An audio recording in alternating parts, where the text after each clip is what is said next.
Welcome to Wrestling with Success, the best and only podcast for the wrestlers of tomorrow. Please welcome your host, Nigel? Oh, right. Your host and future champion, Neil McMillan. Yeah. Hello. Welcome to episode 32 of the Wrestling with Success podcast. And it's January. And if you're just like me, you've got those January blues. Everyone's skint, slugging their way through the month, trying to get back on track, trying to get organised, trying to get motivated.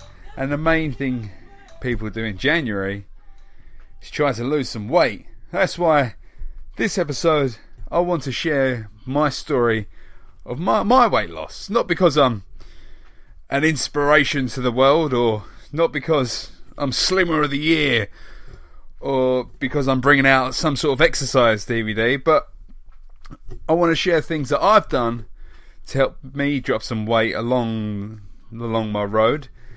So hopefully try to give you some tips, give you some pointers. There may be some stuff that you may think, fucking hell, that's a good idea. Or there may be some stuff you think, what a fucking idiot, no wonder you haven't lost more weight. But I thought I'd share my stuff, not only to share it with you guys, but to lay it down in an episode so in a few years when I get fat, I can listen back to this and think, what the fuck happened? What's changed? So that's why I thought it'd be a very fitting episode. Everyone's joining the gym. All these newbies joining the gyms out of nowhere. And I've got to say, I packed on a few LBs. I'm quoting Austin there. A few LBs over the Christmas period. I'm sure we all did. And I myself am struggling through the January period. Trying to get up, trying to get motivated. Going to the gym the first couple of times was a struggle. I'm not going to lie. It was a struggle. But I'm back into the swing of it now. So my journey overall, over the past 2 years, I've probably lost 2 stone. 2 stone? Whoop-de-fucking-do! That's not that great. And nowadays, people aren't impressed. Nobody wants to listen unless you I turn around and said to you how you can lose 2 stone in 5 days, but I'm afraid not. This episode is definitely not about this. This episode is about little gradual habits that I took on over the 2 years, and it was a slow and gradual journey, a slow and gradual one, but I think these little intense, lose weight in 30 days and stuff like this, it's great if you want to look sharp, if you've got an event coming up, if you've got a show coming up, and you want to look particularly trim for that event, I get that, but in terms of overall lifestyle, keeping your baseline of your weight, I think a slow and gradual process is the best way forward.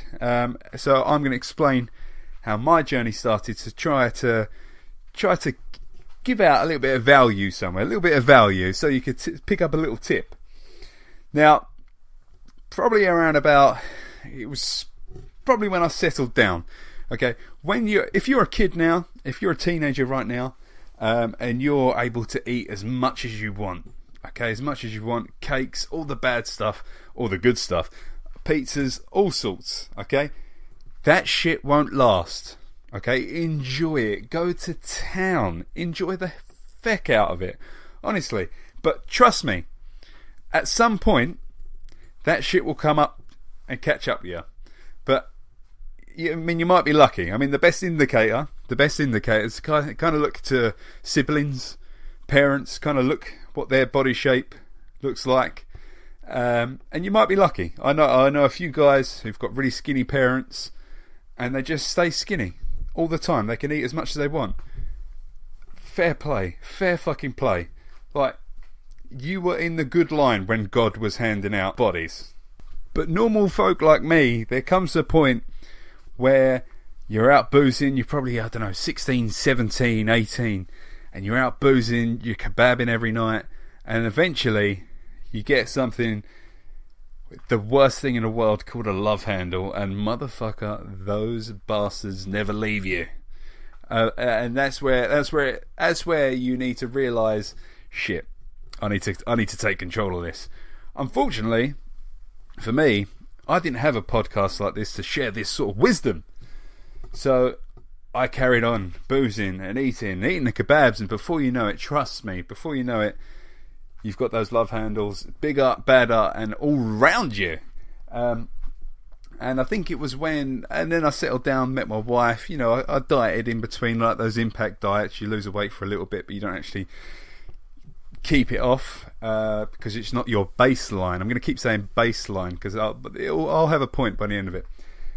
And I met my wife, and then step number 2 comes. So you probably put on around a couple of, maybe a stone and a half of fat, just as your metabolism fades away. So your baseline is increased. Your baseline is now, you know, it's up, and it's a steady up.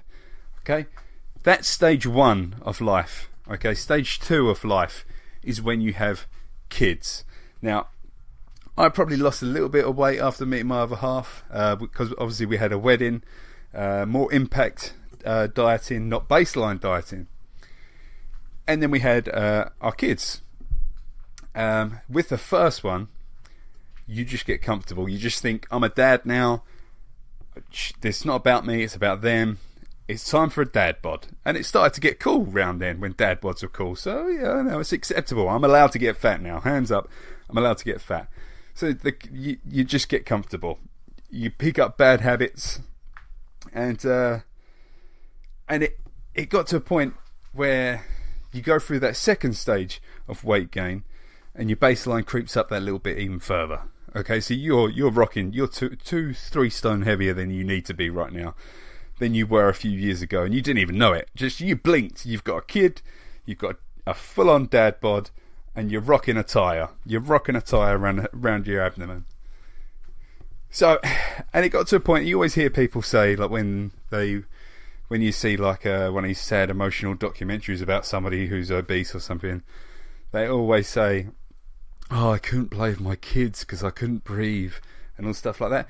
That shit's actually true. Like that was my kind of moment where I thought, shit, I need to sort myself out, because I was swinging my little girl around, just trying to play with her, laying a smack down on her, choke slamming her on the bed, and before you know it, I was blown. I was huffing and puffing all over the shop, and that's how I knew. So it got to a point where I'd be smoking as well. I was smoking back then.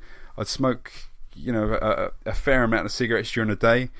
But when I go on a night out, this is still kind of times where I could go on a night out when I had a social life. Now, when you go on a night out, you'd be 20 to 30 cigarettes I smoke in one night. And, you know, over the top binge drinking as well. And before you know it, I was Domino's pizzas all the time, curries, all the food pretty much. And it just got a little bit out of control. So it was at this point when I was smoking all that, and I was eating all that, and I was huffing and puffing. I thought, shit's got to stop. I'd practically thrown in the towel and given up on myself, and just let myself go massively. So you need to watch out for those 2 stages of your life, because that's when your baseline goes up. So what I think I took a bit of advice from somewhere, and it was basically the fact that diets don't really work. Somebody said this to me: diets don't really work. It's the lifestyle, it's the baseline, it's the lifestyle baseline that you need to do. Because when you diet, it's great. You lose a bit of weight for a little while, you look great, and you think, oh fucking, I can. Oh, there's a bit of cake. I can eat cake now. I feel great about myself because I've lost loads of weight. And you eat, and then before you know it, you feel shit about yourself because that cake that you ate and all the other food that you ate, you're now back to square one, back at that 2 stone heavier baseline. So what I tried to do was look at simple little switches with all my lifestyle that I could change. This started off with only smoking on nights out. That was quite an easy thing to do. I didn't really like smoking. I didn't smoke that much during the day. Always smoked a lot when I was going on a night out, because I'm a social smoker. I go out. That's how I meet people. It's how I met my wife. That's how I like to meet people when I go out, interact with different people. I'm not a dancer. So I started off by not smoking, only smoking when I go out. And obviously my social life was dwindling as we're having kids. So eventually my smoking habits, they slowly cut down. It got to a point where it was just like, well, I don't actually need to smoke anymore, and I just said, hell, and I just stopped. It's quite easy like that. I appreciate people probably who smoke a lot more. It's not as easy for them. This one's not about smoking. I'm not trying to stop people from smoking, because I was lucky.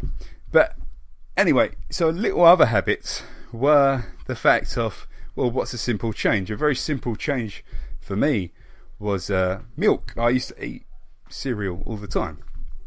Always have cereal. So simple thing was, rather than having green milk, I changed that to red milk. It tastes no fucking different. It's probably a little bit watery, but it doesn't taste any different. I still had my bowl of cereal, and I still had crappy bowls of cereal. Probably had sugary stuff, but I just kept the bowls of cereal the same. So I could still eat my cereal, but a small little change.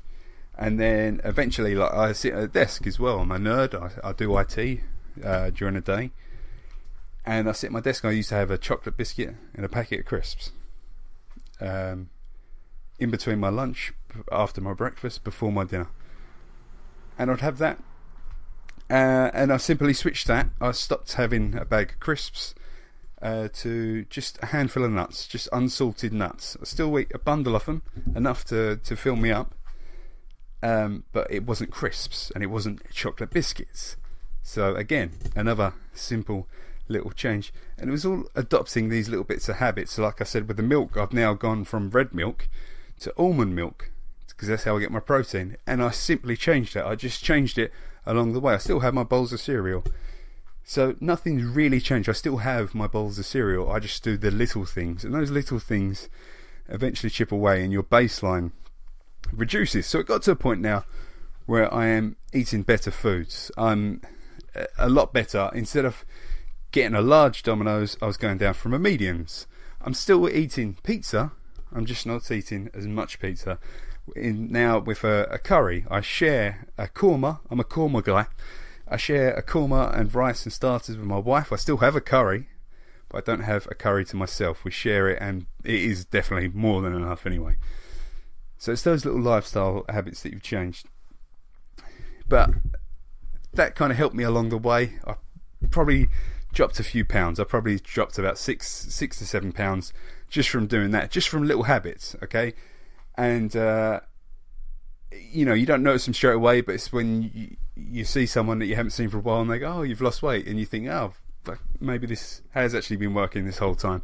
But it wasn't playing on my mind the whole time. I was just eating normal. I wasn't thinking about it too much, because I was just eating my normal foods with slight little changes, and that really helped me. And the next one that really helped boost, I was a little bit nervous about, because it is a daunting thing, is going to the gym for the first time. Now lucky for me, I've always been quite built. My friends would say heavy set, quite just thick. So for me, it was never about going to the gym and lifting weights. So don't get me wrong, I would like to be built like Dwayne Johnson, but realistically, it's not going to happen. Not unless I quit my job. I no longer see my wife, and I'm in the gym all the time. So luckily, I'm quite big. So my eyes, I just wanted to go to the gym to do a bit of cardio, to kind of work some stuff off. And all I did was I joined the gym, and I had one goal, and that was I wanted to find something that I enjoyed doing and just keep doing it every other day. Nothing, just small little things. So I went in, and I was in a cross trainer for half an hour. Every other day in the morning for half an hour on a cross training. I sweat like a beast. I mean, I like ridiculous amount of sweat, and I embraced the sweat. Like, when you get sweat patches on your shirt, I thought, I've got to go better than this. I need to get, not patches, I need to get it. It's like my t-shirt so soaked that no one would even notice. And that was my goal. For half an hour, I kid you not, I was listening to CM Punk's theme tune, Cult of Personality. It's 4 minutes 44 seconds, and I was listening to it for that full half an hour. So I probably listened to about 5 or 6 times. I'm not here to do the maths. If anybody's sitting there calculating that and I get it wrong, or if you look it up on YouTube and it's not 4 minutes 41, I do not want to comment. for the love of Pete. But I'd listen to that 4 times. And before you know it, I was struggling at first, sweating a lot. Before you know it, I was doing it for half an hour. I was full incline for 2 minutes, full speed, 95 RPMs, and then for 2 minutes I was kind of chilling, but still keeping those RPMs, lower incline.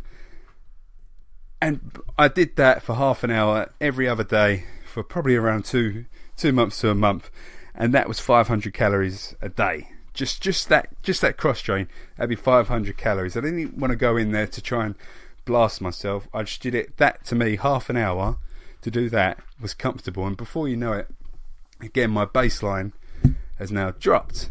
And that's what's really helped me, is all these consistent little things that I've been doing. And I must have got rid of all that kind of excess weight that I added to my baseline. And that's all I do. So now every other day I go to the gym. I do some body weights and stuff. Mainly of it's cardio, but the best thing I could share with you, the easiest thing in the world to lose a bit of weight and to feel a little bit good about yourself, tone up, is planks. Jeez Louise. Planks are the easiest things I've ever done. It's practically laying down with a slight struggle. It's an intense laying down. You're just essentially on the floor laying down. There's nothing hard about it. Now, I mean, there is at first, obviously, until you get your core working. So what I advise is that you just do a straightforward plank and just try to aim for that for a minute. Straightforward plank, nothing fancy about it. But when you feel comfortable with that, switch it to your right arm and do. I'm physically moving around as I mentioned this. Switch it to your right arm, plank for your right side, hold that 30 seconds. Switch to your left side, 30 seconds, and stop. Nothing more, nothing less. That it may be hard for people. If it was hard for me at first, now it's a lot easier.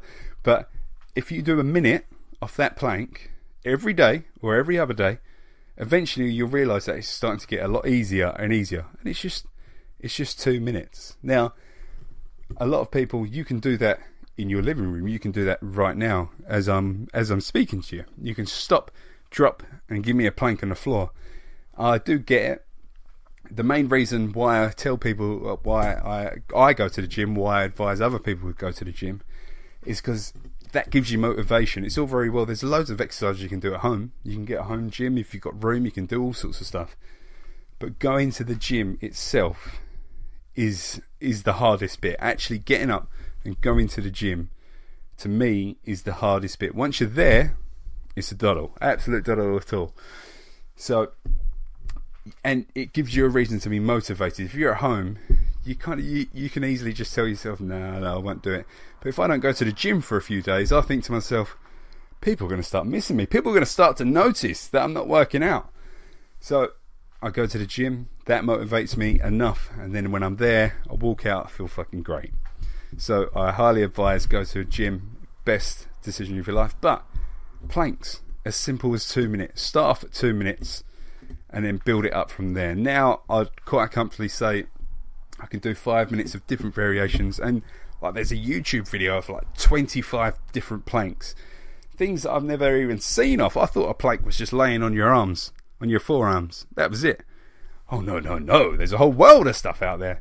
So I'm still going through my journey with plank, but planks for me have worked the best. And I'm not a treadmill man. I'm not a running man. Cross trainer I'm happy with, but I'm not a treadmill man. So the idea of laying down on the floor for a little while to tone up and to feel nice and tight, then I'm all for. Other little things as well. So like I said, I'll sit at my desk and I'd have a chocolate bar and crisps, and I'd change that. I went from having a milky coffee, okay, because I like a coffee, I'm a coffee man, to having a black coffee. Very simple. And the thing is, the only bad thing is I'm now accustomed to a black coffee. I can't have a coffee without getting that buzz, without getting that little bing. So that's what I advise. A lot of people, I did it for a long time as well. I drank green tea. Green tea, really, I enjoy it. I'll eat and drink anything if I know it's good for me. So I've drunk a lot of that, which doesn't give you the zing that coffee does. I need that zing. And yeah, so now I no longer eat those chocolate biscuits and crisps. I now have all the nuts anymore. I've moved off the nuts and I move on to apples and bananas. And if anybody's seen me train, that's all I eat is apple and bananas. That's my snack food in between. I'm practically a horse. That's all you see me chewing on is apple and bananas. As well, when I DJ, another little change that I've done. When I DJ, I used to have a set menu. It would be a packet of peanut M&Ms, the grab bag, not some silly little. It's the big old bag of peanut M&Ms, the yellow one. I'll have that and 2 Red Bulls, just to give me that buzz, give me a bit of energy, so I can get on through the late night. That used to be my diet, and that used to be more than happy for me having that. But now I've now changed that to I have a flask of coffee which I keep very hot. So I just take a sap of black coffee every now and then to get that zang. I have some apples and some beef jerky. Beef jerky, good grief. Beef jerky, jump all on that. Don't have it all the time. Just have it for, say for instance, if you're nibbling on a drive. I drive a lot between work and going to Kent or going to different training shows or whatever. I always have a beef jerky, whereas before I would have a packet of crisps, I'd have a chocolate bar, or I'd have a sandwich.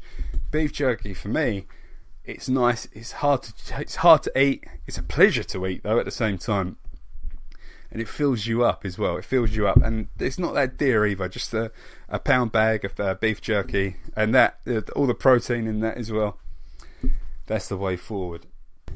And obviously, you've got to give yourself a goal as well. You've got to give yourself something to aim for.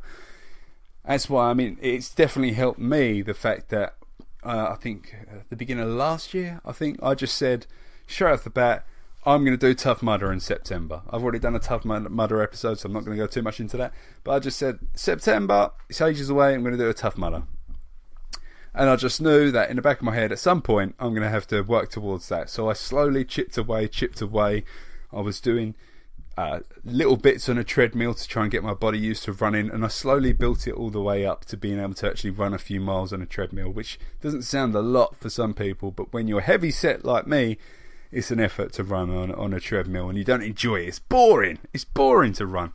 But because I had that goal, I knew what I was aiming for. The same with my first show, the Overboard Rumble for the Wrestling League. I had about a month and a half to prepare myself. There was that goal. I knew exactly what I had to do to get myself in shape. And it sounds stupid. Whatever you tell your body to do, or what you have in the back of your mind, whatever kind of vision you have for your body for a set date or goal, your body just does it. It plays along. You just got to tell your body to do it. Like I ran a few miles on the treadmill and that, but because I was mentally prepared, and my body, I was been telling my body this whole time that I've got this run coming up, not physically sitting down and having a word with it, but you know, the inner voice, that eventually when it came round to the date, I was fully prepared. I knew what I was going to have to do. I knew how long I was going to run. The same way for the show, the Wrestling League. I was like, right, I need to kind of I am going to be wearing no top. I'm going to be completely topless. I need to have at least some sort of kind of definition or some sort of shape.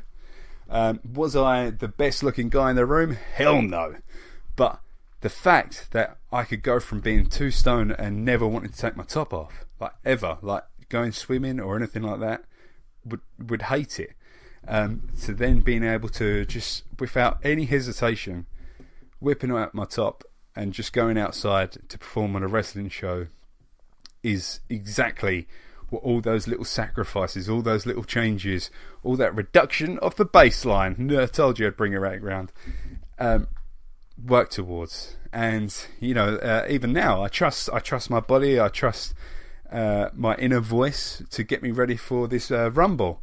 Like I said, I put on the LBs, I put on the old pounds over Christmas, but I know that I could indulge a little bit because I had a month, and I'm not impact dieting. I'm just getting back to my routine and getting back to my baseline. As long as you have that baseline, that steady baseline, your body will always go back to it. at some point, as long as you stick to that simple routine.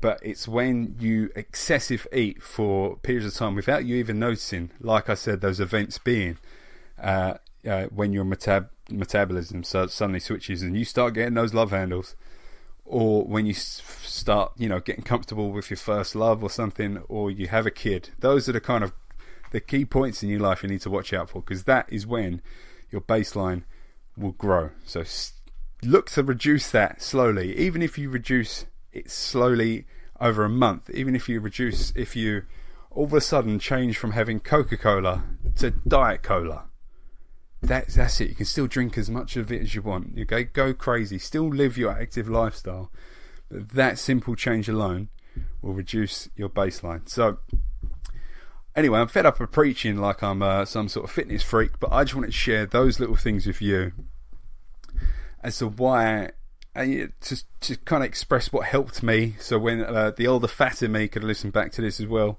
I can give old fat me a kick up the arse. I never really got on with protein shakes. Never really got them. They just kind of seemed to make me feel heavy, sluggish, and just, it's not bulky, but I just felt thick. So I don't know if I'm having them wrong. I don't know when to take them. I'm not a protein guy. I have a grenade bar every now and then because I feel it makes me feel good about having a chocolate bar. But I have no idea what I'm doing with protein at all. And I could be missing the trick. I could be looking like Dwayne Johnson in a few years if I just had one protein shake every now and then. I have no idea. So anybody listening to this, if you have tips on how to take protein shakes, I'm all up for hearing them. Because I've seen no benefit off them whatsoever, and I'm sure they work great because everyone goes on about them all the time. One other thing as well about the fitness as well, one thing that I used to really struggle with, it sounds ridiculous, is my back, my lower back. It got to a point a few times that I would go to pick up my bag and throw my back out. That's also another 2-stone floor. That is a floor of being a 2-stone heavier male than what you want it to be. But the journey still continues. I still look to reduce a little bit, but I'm in it for the long haul. I'm not in it for the short haul, and I'd advise you do it for the same. So this time next year, hopefully, I'll be at 2.5 stone, and you know what? I'll be feckin' happy with that because I'm very comfortable in my body at the moment because of those tips, and I only want you to feel the same as well, to make yourself feel better about yourself, have a better spirit about yourself, and be a little bit more confident about yourself. Because if it wasn't for me losing that weight, losing that stone, by dropping all those little things, I wouldn't have gone, yeah, let's try out for wrestling. I wouldn't have felt comfortable. But now that I had dropped that weight, you feel confident to take on more and more things because you know that your body can take it. But anyway, what the hell? Let's talk some wrestling. Right, so what have we got coming up? We've got the Royal Rumble, the same day as the Bullfront Rumble. I've already told you how to buy tickets on that. I'm not exactly the most excited person for this. The past Rumbles have been a bit meh. I've never been really happy with the winner. In my head, there's no clear winner, which I don't know if that makes it more exciting or a little less dull. I'm not sure. I kind of think they're going to do Roman Reigns, but surely not. Surely not. I'm hoping. I'd quite like to see Cena win it again for some reason. I'm not sure why. But really, I'm tipping my cap on Braun Strowman. Braun Strowman, I think he'll lose the monster triple threat, or I don't know if it's still a triple threat or whatever the hell it is now. I think he'll lose that. I'd like to see him in a Rumble because he's the guy who kind of deserves. He's the one who's had a kind of breakout year and has been doing it. In terms of women's Rumble, I'm trying to think which one of the four, the four original Charlotte, Becky Lynch, Sasha, Bayley, which I think one of those will win it. Don't think it'll be Sasha, not after that kick for Paige, which I have no idea what that was about. 1 minute, it got to a point where I thought we'd never see Paige again. I looked at my Twitter and it was exploding with all these comments for Paige, but then she came out on Raw, so who knows what's actually going on with Paige. So I don't see Paige winning it, I don't see Sasha winning it. I'm going to say Becky Lynch. I think Becky Lynch should win it. So there's me tipping my cap towards that. I'm trying to think what else there is. I mean, we've got Raw 25 tonight. So obviously more exciting stuff will happen from there. I hope it does anyway, because it hasn't been the most exciting so far. I'm not in that WrestleMania mood yet. But hopefully it normally kicks off at the Rumble or around this time of year anyway. I'll be going to a friend's house to be watching a Rumble. One place I would recommend if you want to go to watch a wrestling event with an atmosphere. A few times I've gone to a place, a walkabout in London. I think was it London Bridge? I think Tower Hill or London Bridge or some shit.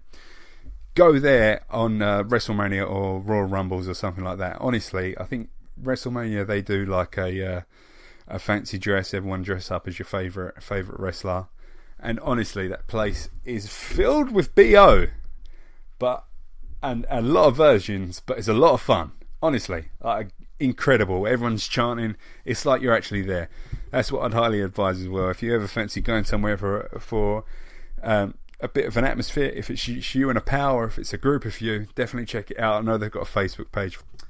So that is it from me this week, guys. If you have got any tips, you can share me, because I'm all up for a shortcut. I'm all up for dropping a habit, like a simple thing. If you can tell me something to switch, like if you say to me, instead of going Domino's, go to Pizza Hut, because Pizza Hut has like 50 less calories each pizza slice or some shit like that. Or if you have this every day, this will help you. Any sort of random tips that you do that's helped you to drop the LBs, please share it and let us know. So I am going to go off into the sunset for this week.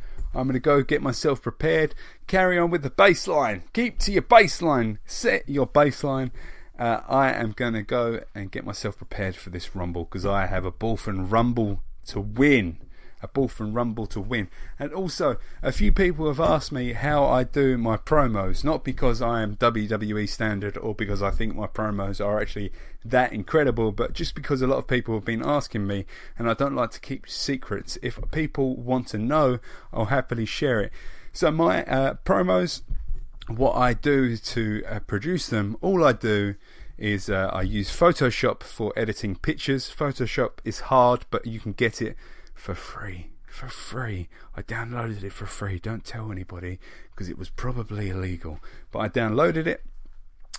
It's not the easiest thing to learn straight off the bat, but it's definitely something. All I did was look up YouTube for what I wanted to do at that time, and you can easily edit a picture soon. So I use that to edit my pictures, and everything else for voice recording, for doing the voiceovers for success, I do on this podcast recording software. The podcast recording software I use is Audacity or Audio City or whatever the fuck it's called. All right, I call it Audacity because that's how it reads.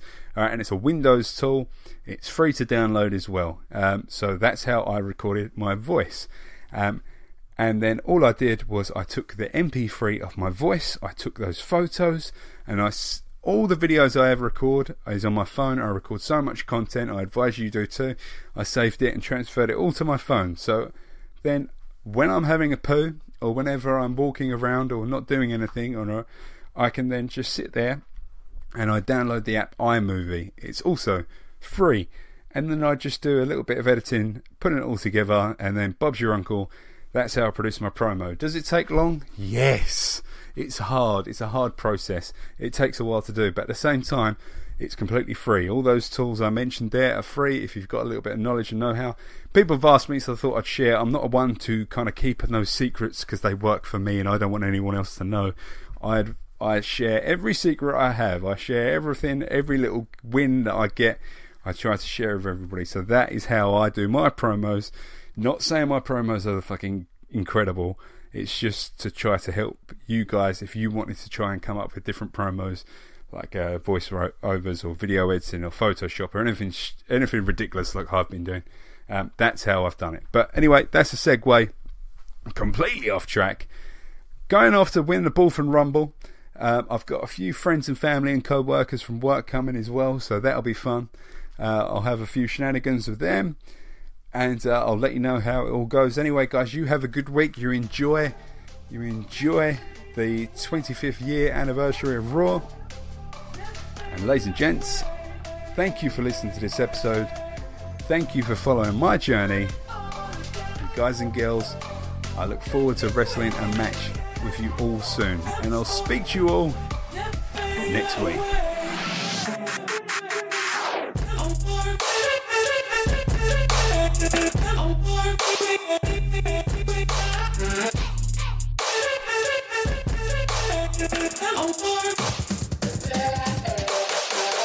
Yeah.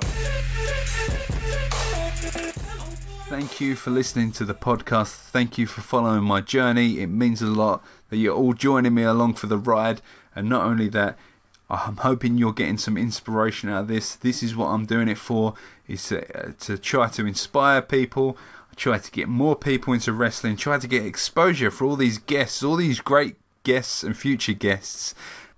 And if you guys want to help, it would be much appreciated if you could go over to iTunes and leave this podcast a review, Wrestling with Success. And I want you to be as honest as possible. If you hate the show, if you hate my voice, if you want me to speak a little bit higher, if you want me to speak a little bit lower, then please let me know on the feedback.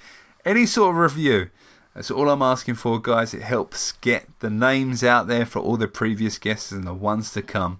Thank you again for listening. It means a lot. Much love.